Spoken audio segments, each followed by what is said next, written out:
Hola amigos, yo soy Rodrigo Alarcón, bienvenidos a mi canal El Inversionista Moderno. En este video veremos un caso de estudio donde estimaremos las futuras ganancias y el porcentaje de interés que posiblemente Mr. Buffett usó para encontrar el valor intrínseco de la compañía Scott Fetzer, la cual adquirió en 1986. Este video es la continuación de nuestro video Cómo valorar una empresa por el método Discounted Cash Flow. Si no ha visto el video, les sugiero que lo vea antes de continuar para un mejor entendimiento del uso del Discounted Cash Flow en la valoración de una empresa. El enlace se encuentra en la parte inferior de este video. Ok, en su carta a los accionistas en 1994, Mr. Buffett describió una sección titulada Intrinsic Value versus Book Value. En español sería valor intrínseco versus valor en libros, donde él analiza cómo estos dos componentes pueden tomar diferentes direcciones. Pero para efectos de nuestro caso de estudio, nosotros tomaremos solo la parte correspondiente al valor intrínseco. Mr. Buffett comenta que el valor intrínseco de Scott Fetzer estaba alrededor de 2 veces el book value o el valor en los libros, el cual era 172 millones. Entonces su valor intrínseco estaba alrededor de los 344 millones. En este ejercicio estimaremos el valor intrínseco de la compañía Scott Fetzer, probablemente como lo hizo Mr. Buffett, versus los valores reales. Nuestro primer paso es encontrar el presente valor de las futuras ganancias y para ello usaremos el método de Discounted Cash Flow. Su fórmula Discounted Cash Flow es igual a la suma de las ganancias descontadas por un interés en un determinado tiempo. Como dijimos en nuestro anterior video, el cash flow de un periodo determinado es igual al futuro valor de ese periodo. Y como el crecimiento va a ser constante, el futuro valor de un periodo determinado es igual a BI por paréntesis 1 más C elevado a la T, donde BI es el valor inicial. En el caso de Scott Fetzer es 36 millones, que corresponde a las ganancias de la compañía en 1985. T, que es el número de periodos, en este caso son 10 años. La variable I, que son los intereses a descontar, podemos decir que las negociaciones para adquirir la compañía comenzaron a finales de 1985. En ese entonces, los intereses de los bonos del Estado a 10 años, conocidos como T-Bonds o Treasury Bonds, estaban alrededor del 8%. Es muy posible que Mr. Buffett haya tomado 8% para su cálculo. Nosotros vamos a tomar 8% para nuestro ejercicio. Entonces, I es igual a 8%. Y C, que es la tasa de crecimiento, podemos decir que Scott Fetzer era el líder en su industria y tenía ganancias con impresionantes tasas de crecimiento que estaban arriba del 12%. Pero en los últimos años estaba experimentando algunos bajones. Es muy probable que Mr. Buffett haya tomado un crecimiento entre el 10 y el 12%. Nosotros vamos a ser un poco conservativos y vamos a tomar un 10%. Entonces C es igual a 10%. Ok, en nuestro video Cómo valorar una empresa por el método Discounted Cash Flow, mostrábamos la calculación en la línea del tiempo en forma horizontal.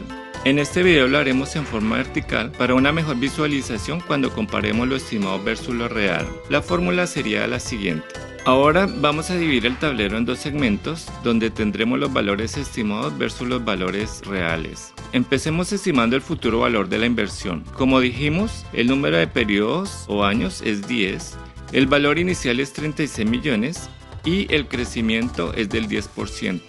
Reemplazando los valores en la fórmula tenemos que el futuro valor de la compañía es 648.7 millones. Ahora veamos los valores que realmente tomaron lugar en cada periodo. Estos valores fueron reportados por Mr. Buffett en su análisis, excepto las ganancias de 1995, las cuales fueron 84.3 millones. Entonces tenemos que el total de las ganancias para los 10 periodos fueron 639.9 millones. Como podemos ver, el futuro valor de las ganancias estimadas es muy cercano a las realizadas en los 10 años, la diferencia es solamente 9 millones.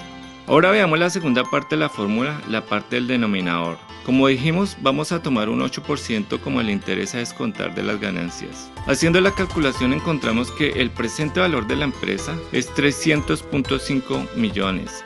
Una vez estimado el presente valor, nuestro siguiente paso es encontrar el valor intrínseco de Scott Fetzer. Como sabemos por nuestro video anterior, el valor intrínseco tiene 3 componentes.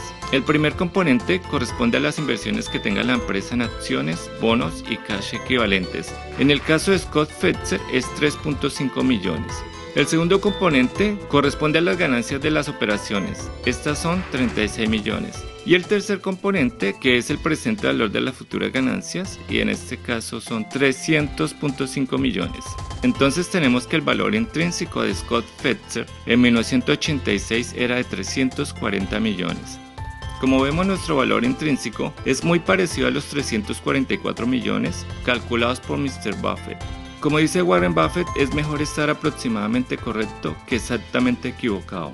Ahora veamos realmente lo que pasó en este segundo componente de la fórmula. En este caso debemos tomar los valores reales de la inflación. Para ello voy a colocar los valores de la inflación en esta columna con color rojo, tal como fueron reportados en cada periodo. Reemplazando los valores por la variable I o el interés en la fórmula en cada periodo, tenemos que el valor presente de la compañía es 451.8 millones. Como vemos, estos dos valores estimados versus real tienen una diferencia bastante significativa. Ahora calculemos el valor intrínseco real para ver si existen más diferencias con respecto al estimado. Los dos primeros componentes siguen siendo los mismos, 3.5 millones en las inversiones y 36 millones correspondientes a las ganancias de las operaciones. El tercer componente corresponde al presente valor de las futuras ganancias. Dijimos que eran 451.8 millones. La diferencia entre el valor intrínseco real y nuestro estimado es de 151 millones, y con el estimado de Mr. Buffett es 147 millones. Básicamente la diferencia se encuentra en el presente valor. La pregunta aquí, me imagino, es ¿qué pasó? ¿Por qué esa gran diferencia entre lo estimado y lo real? Una respuesta podría ser que Mr. Buffett y nosotros estamos totalmente errados calculando el presente valor, que quizás debimos tomar otro tipo de interés o valor como los intereses a descontar, que tal vez debimos haber tomado el promedio ponderado del costo de capital, o WACC por sus siglas en inglés, como sugieren muchos. Probablemente, pero una cosa sí es segura, entre 1986 y 1995, el dólar se devaluó un 30% y por consiguiente 639.9 millones en 1995 eran equivalentes a 451.8 millones en 1986. Analicemos esta gráfica para ver qué pudo haber pasado. Yo expondré mis conclusiones y ustedes pueden comentarme las suyas. La línea roja corresponde a los intereses de los bonos del Estado a 10 años, o T-Bonds o Treasury Bonds o bonos del Tesoro. Y la línea azul corresponde a la inflación registrada en cada año. La gráfica corresponde a los últimos 50 años. Lo primero que podemos notar es que los intereses están por arriba de la inflación, lo que nos da un margen de seguridad o protección contra los efectos de la inflación. Solamente en 2 ocasiones la inflación ha sobrepasado los intereses por un corto periodo. Como decíamos en nuestro anterior video, la inflación es la principal razón que los intereses son ajustados. Sin embargo, como vemos en la gráfica, los intereses y la inflación iban en ascenso en 1980. La inflación descendió rápidamente, pero los intereses siguieron subiendo hasta 1982. En 1983 paró el descenso de la inflación en más o menos 3%, al mismo tiempo que se ajustaban los intereses. Sin embargo, los intereses no se ajustaron lo suficiente, dejando una diferencia alrededor del 7%. En 1986, cuando Mr. Buffett compró Scott Fetzer, la diferencia entre los intereses y la inflación estaba alrededor del 5%. Y en los siguientes 10 años, la diferencia se mantuvo más o menos en ese porcentaje. En el año 10, es decir, en 1995, la diferencia era de 4%. Algo importante de anotar es que tomaron 28 años para que los intereses y la inflación tuvieran el mismo porcentaje. Esto ocurrió en el 2008, cuando la inflación y los intereses se encontraron en un 4%.